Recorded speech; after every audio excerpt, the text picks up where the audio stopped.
Welcome to the Great Detectives of Old Time Radio. From Boise, Idaho, this is your host, Adam Graham. If you have a comment, email it to me, box13@greatdetectives.net.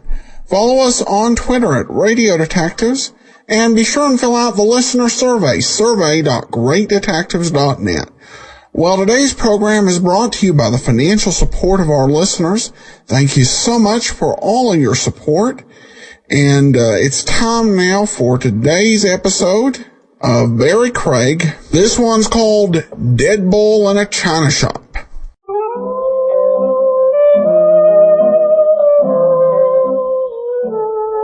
Barrie Craig speaking. You're a confidential investigator, and if you're smart, you put yourself on a schedule. You get to the office at 9 and get out of it at 5. You eat a leisurely dinner and spend the rest of the evening with a book you hope is good. That is, if you're smart. If you're me, you get restless, and around midnight, you drop in at Willy's wagon. You find Willy morosely staring at his coffee urn, a small but not underprivileged brunette, with her head at the far end of the counter, sobbing. For a wild moment, you think that maybe Willy has wronged our little Nell. You then dismiss such happy fancies. You try to ignore the brunette who keeps right on sobbing, and you make a brilliant opening remark. What's new, Willy? Huh. Well, all right. How about a hamburger? Not new. Think I should take a chance on one? You got the pendants? No. I'll make you a hamburger. Thanks. Hey, better have a cup of coffee first. Why? Deaden your stomach nerves. I've tasted your hamburgers before. Well, they ain't improved since then. Willy, Huh? I know she didn't come at the place. I've never seen her here before. She's pretty, but does she have to make that noise? She is suffering from grief.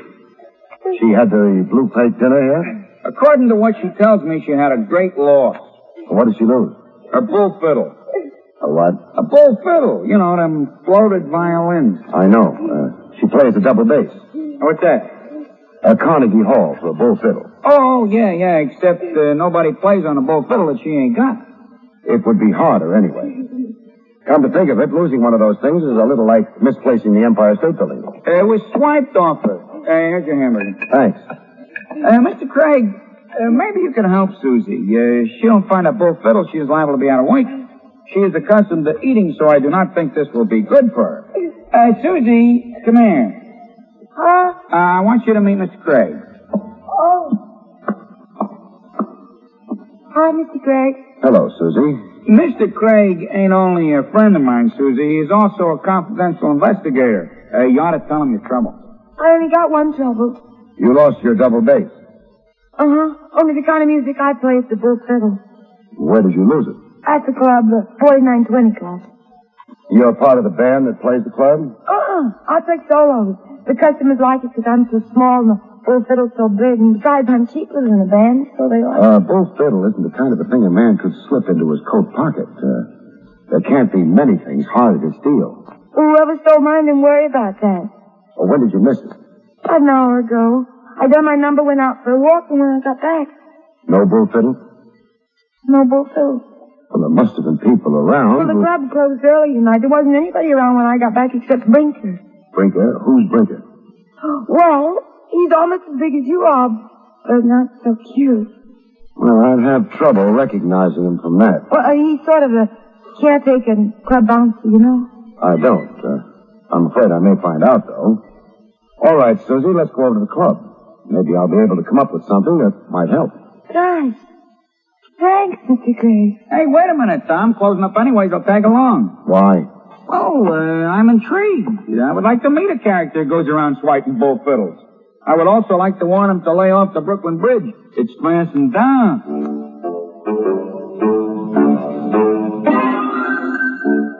Willy closed up, then the three of us piled into my car, and we took off. Eventually, we arrived at the club.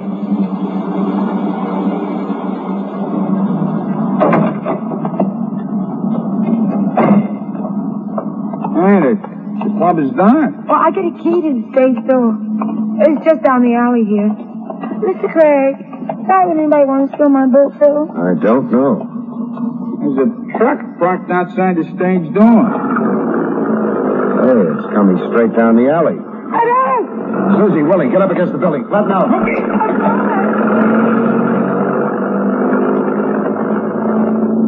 You all right? Hey, I guess so. We're so close, though. That truck didn't care much whether it ran us down or not. Back of it was open, and... Susie, you had a case for the bull fiddle? Uh-huh. It was on the truck. Oh, with a fiddle in it. Hey, we ought to be chasing it or something. Had too big a jump on us. I got the license number, though. 4X354. Maybe it'll come in handy later on. Right now, let's get into the club. We're going to lock the stage door after the bull is stolen, huh? Another one like that, and I'll see to it you're forced to eat in your own lunch wagon. Nobody could be that cruel. Oh, it's open. They had no chance to lock it. Just a work light on over the dance floor. Mr. Craig. Yeah. One large man lying down. That's Brinker. Well, he's alive. He was slugged, passed out, but I don't think there's any permanent damage. Hey, Mr. Craig. Yeah? Over here at the edge of the floor. On my way.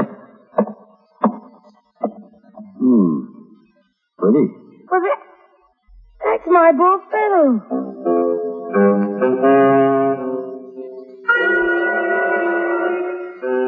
It was a double bass, all right. Whoever had left it here had propped it up against the ringside table. Bull fiddle isn't a thing of beauty, usually, though I don't mind looking at one.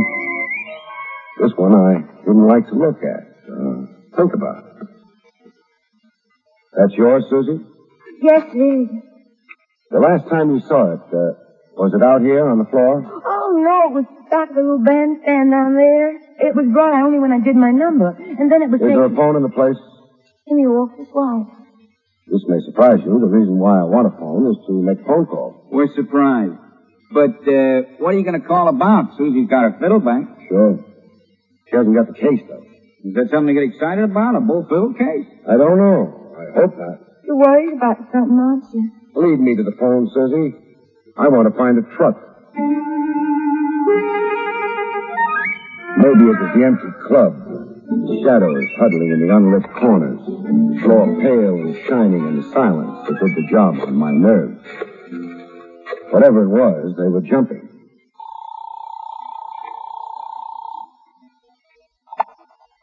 Lieutenant Rogers, homicide. Trav, this is Barrie. Things are quiet down here at homicide, Barrie. Do you have to finish this call? Now stop playing with your Phi Beta Kappa key. I want to know who owns a truck. License number 4X354. What did the truck do, run you over? It came close. 4X354. Hang on. If I can wake anybody up over in motor vehicles, I'll have it for you in a couple of minutes. Thanks, Trav. I hung on. Barrie? Yes? Name's Christopher Malone. Residence address 74 East Lake. Garage at 12 River. That's what I wanted. You got it. Barrie, Yeah? need a hand? I don't think so, Trav. All I've got so far is a sort of hunch. Probably want me to think. Go on back to that bridge game. No one in the department plays bridge while on duty. They play pinochle. So long, Barrie. So long.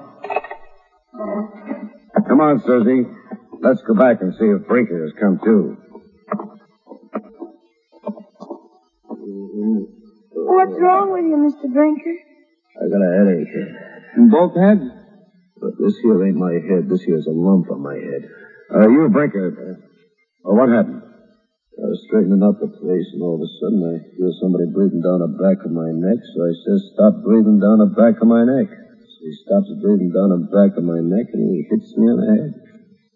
I shouldn't have told him to stop breathing down the back of my neck. Maybe not. Did you see what it was? I didn't see nothing to nobody. Too bad. Susie, I'll take you home. Willie, you coming along? Sure. Brinker, can you lock it up somewhere? Yeah, sure. One of the back rooms. Fine. Let's go.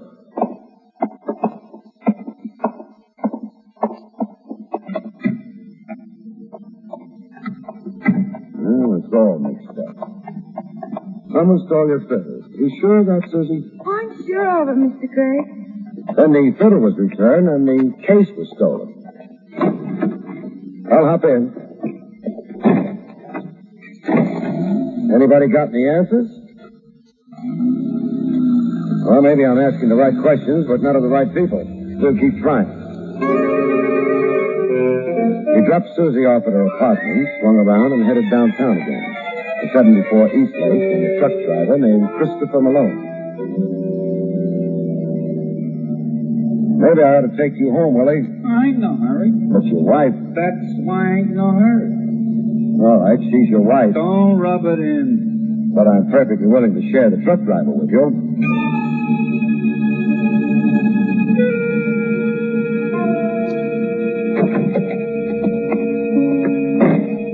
Hey, the guy's truck ain't up front. No. No. Nameplate over the doorbell. Yeah, Malone.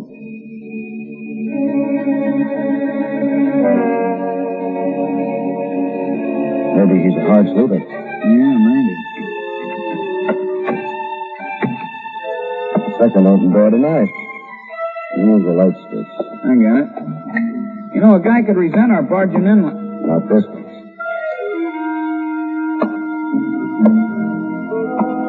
Well, according to the police, Christopher Malone lives at 74 Eastlake. They're wrong. He's dead there. Trent came out with a couple of the boys from homicide. They all stood around and stared at the corpse of the late Mr. Malone. He paid no attention. Corpses rarely do. We had a head start. We'd seen him before they did, so we left earlier. Guys don't look good when they're shot full of bullets. It's never been recommended as a beauty aid. He was the truck driver who drove away with Susie's bull fiddle case, huh? Yeah. So what happened to his truck and the case? I don't know. Well, why would anyone swipe a bull fiddle case without the bull fiddle in it anyways? Maybe he didn't know the fiddle wasn't in the case. Well, he's sure going to be disappointed when he gets home and opens the case and reaches for the fiddle. Somehow, I don't think so. Don't ask me why, either. I won't. You wouldn't answer. Like if you was to ask me what goes into Willy's Irish stew, would I answer? But this car ain't aimed at my house. Or yours. Neither of us live down on River Street. It's bad. Malone's garage is on River Street. Kind of late for visiting the guy's place of business. Except he won't be transacting business there tonight. I hope. River Street pitched sharply to the Hudson below. A murky light picked out a worn sign swaying in a slight wind. The sign read, Christopher Malone, licensed trucking. The large garage doors were shut. A smaller door set in the panel of one of them was locked. You couldn't look inside. It's been warmer in Alaska. We've got to get in. You figured the truck's inside, huh? Yeah. When we was back at Malone's apartment, why didn't you swipe his keys off of him? Because somebody else had already done so. That ain't comforting. Because whoever knocked off Malone is probably a murderer. Probably. He is a murderer. The question is... Someone coming down the street. Willie, this doorway, quick. Who was it? Too far away yet. Besides, it may be nobody connected with Malone or... What makes you think I'm going to be so lucky? For the coffee I serve alone, I deserve it. It's Brinker. Yeah. Stopping up the garage. Big doors. Come on.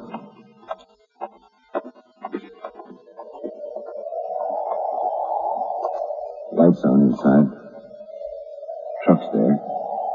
Back of it towards us. Brinker must be up front. Come on. We're getting into that truck. Trucks ain't very comfortable. Personally, I would rather lay down in a bed.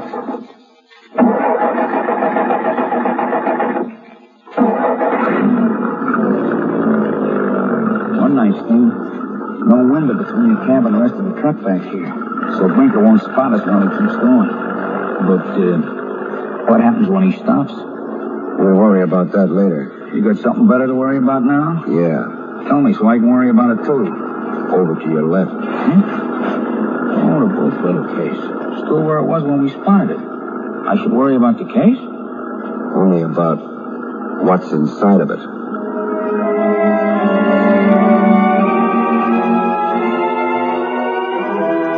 It was pretty clear, wasn't it? Sure, I didn't know who he might be, but that he'd be there, that was as certain as death. Yeah, the joker driving this truck is heading out of town. Come on, we'll try to get that case open. Give me one good reason. Corpses aren't pretty. Remember what Malone looked like? I'm willing to forget. That's what murderers would like. Yeah, okay, we get the case open. Now, there's a snap lock on it. Hope we don't need a key. No. Ought to open easy now. Okay, you got it open and... Grab him, Willie. Okay, I got him. Yeah, but I don't want him. He's dead. Ease him down to the floor. I'll get the case down flat. He's down. Fine. Well, there's a wallet in his breast pocket. Papers in it. What? His name's Gordon Bentley. Bentley? Hey, that's the guy who owns the club where Susie works. Interesting. Come on, let's put him back in the case. Yeah, but he won't be able to breathe it. Forget I said anything. Okay, let's go. Now, Sit tight, fit. well, it'll do. Think of the trouble we would have had if Susie played the piccolo. We wouldn't have been here if she had.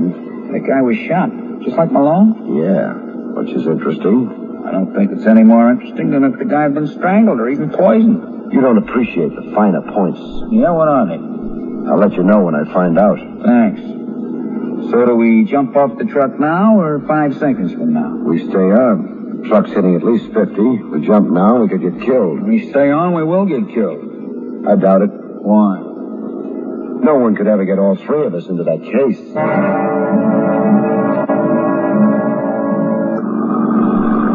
We're getting off the highway. It's slowing down. We may have a chance to jump for cover when it stops.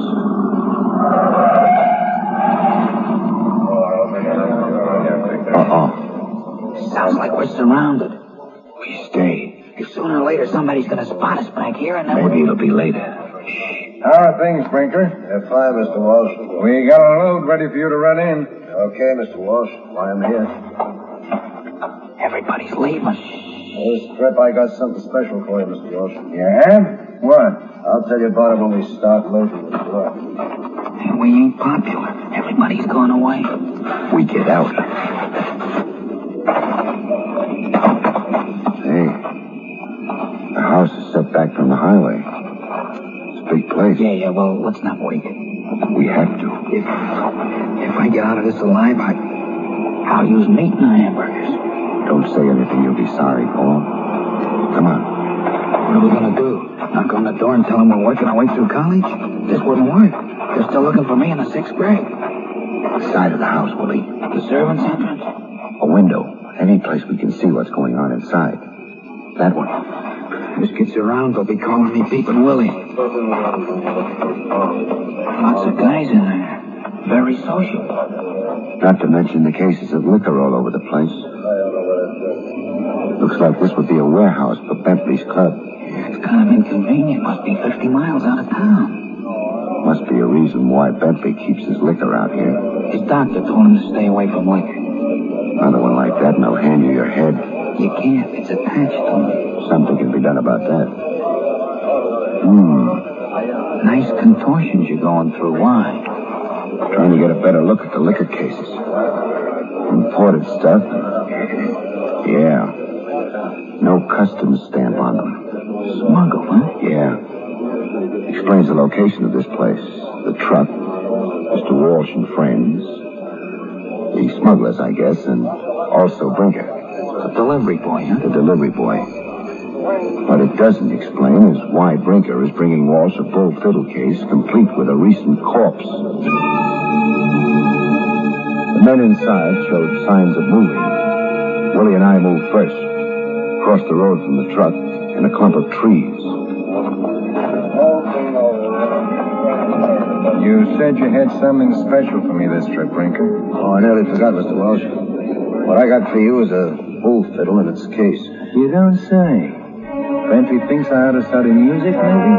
All I know is you're supposed to keep it here for a while. Okay. I'll have the boys unload it. But you know something? I'd be a lot happier if instead of a bull fiddle, Susie was in that case. They unloaded the bull fiddle case, loaded the liquor, and the truck went away. Willie and I stuck it out for a while and also went away. You know, Mr. Craig, feet are never going to replace the wheel. Maybe we'll get a hitch soon. We better. Also, we're in a hurry. Well, where do we go from here if we ever get transportation? Susie's apartment. Duty, or you think it's a nice idea? Willie, duty's always a nice idea. Oh, Mom, Mr. Craig. I'm Willy. May we come in? Oh, of course you may. I was asleep. I thought you might be, but this is important. Something's happened? Susie, how do you and Bentley get along? Oh, we get along fine. He even wants me to marry him. Well, how do you feel about that? I haven't been able to make up my mind. But he's got so much money that... Anyway, I'm not sure I can trust him. A man who runs a nightclub. What kind of husband would he make? I've never thought about it. So Gordon, that's Mr. Bentley, said he was going to sell the club to prove he really loved me. Did he sell it? He was supposed to this afternoon. For cash? Oh, sure. I don't think the man Gordon's selling the club to can write. Besides, they wouldn't want to have any records on account of income taxes, so... Well, that's one of the reasons I don't know if I should marry Gordon. That's Mr. Bentley. Have you seen Gordon? That's Mr. Bentley today? No. My bull fiddle was stolen, so I forgot all about him. And besides, We found the bull fiddle case, Susie. You're a darling. Where is it? That's not important. What is important is, why was just the case stolen the second time? Gosh. Oh, no. Susie, suppose I murder someone. Why would you want to do such a terrible thing? Well, just suppose I do. I murder him in a nightclub. I've got to hide his body until I can dispose of it safely. Now, where can I hide it? Well, don't ask me after all. There's a girl who plays a bull fiddle in the club, which means there's a bull fiddle case around. The man I killed wasn't a big man, so I put him in. My bull fiddle case? Right. Well, it's a very nasty thing to... But you didn't kill anyone. Somebody did. Put the corpse in your fiddle case. The corpse of who, Mr. Craig? Gordon Bentley. Oh. Yeah. You better sit down. Oh, that's terrible. I'll never be able to use that case again. Well, I suppose not. I'll never be able to marry Gordon. That's Mr. Bentley, either. You don't really care about that, do you? You mean because I never really loved him? I mean because you already have all his money. Hey, Mr. Craig, you're saying That's what I'm saying. she killed Bentley. Oh, for the cash she sold the club for. Oh, she's such a small girl. She had help. That is Brinker's help. Stop flapping your lips. You don't know a thing. You, Brinker, and Susie killed Bentley. Lifted the cash, hid Bentley in the fiddle case. You arranged for the late Mr. Malone to pick it up and deliver it to Walsh out in the country. You get around, Craig. Thanks. But I spotted that case in the truck, so while I took Susie home, you killed Malone. Closing that road, you thought. He went around thinking such nasty thoughts about me, and I said he was cute. Shut up, Susie. Plan was simple. You delivered the case with Bentley inside and asked Walsh to keep it. Susie went out and planted the stolen bull fiddle story with Willy, and as it happened, with me. Why? Tomorrow morning, Susie would yell to the cops. Bentley is missing. I'd remember the bull fiddle. Brinker would remember Walsh and the country hideout. The cops would grab Walsh, the case, find the corpse in it, and Walsh would fry. Thanks, Willy. I got a surprise for you. It's still going to be that way. Because after you two jokers go away, you're dead someplace. The program goes on like scheduled. Oh. Don't answer that. We don't care who it is. Sure you care. Because before coming here, I phoned your friend Walsh. I told him to look inside that fiddle case. Right around, boys. Drop the pop gun, Brinker. Now, okay. You should have dropped it, Brinker. Your arm would feel a lot better. But cheer up. Maybe it'll be healed before they execute you.